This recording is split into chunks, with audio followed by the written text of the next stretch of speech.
السلام علیکم حضور، میرا نام نادیہ شریف ہے اور کیا میں ہے؟ نادیہ شریف جی اور میں احمد شریف رنداوا کی بیٹی ہوں. اچھا. حضور احمد شریف رنداوا صاحب کے اور بھی بچے آئے ہوئے ہیں یہاں. ہاں جی. کتنے ہیں؟ ہاتھ کھڑا کریں. 2 3 ہو ہیں. تین. ٹھیک. 4 بیٹیاں ہیں حضور. کیا؟ 4 بیٹیاں ہیں. 4 بیٹیاں. حضور بیٹا کوئی نہیں؟ نہیں بیٹا نہیں. میرے والا حال ہے. میری بھی 4 بیٹیاں ہیں، بیٹا کوئی نہیں. اچھا پھر؟ حضور سائنسدان کہہ رہے ہیں کہ انسان کلوننگ اب ہو سکتی ہے. ہمارے مستقبل میں اس کے انسان کیا کر سکتا ہے؟ کلوننگ. کلوننگ. ہاں کر رہے ہیں انسان کی ہاں کلوننگ. جی اب ہو سکتی ہے.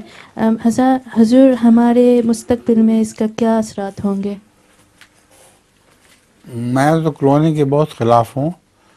کلوننگ سے پیدا تو کر لیتے ہیں وہ آدمی، لیکن اس کا نہ ماں نہ باپ، اس کے کوئی جذبات نہیں کسی کے ساتھ ہوتے. اس لیے کلوننگ والے آدمیوں سے خطرہ ہے کہ وہ بغاوت نہ کر دیں.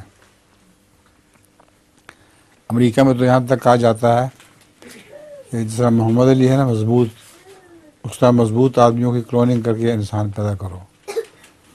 تو اگر ایسا کریں گے تو وہ سارے امریکہ پہ قبضہ کر لیں گے. تو کلوننگ کے نقصانات تو بہت ہونے ہیں، لیکن سر دست ان کو ذرا شوق ہے، تجربہ کر لینے دو ان کو. جزاکم اللہ حضور. انگلستان میں تو ویسے ہی منع ہے انسانی کلوننگ.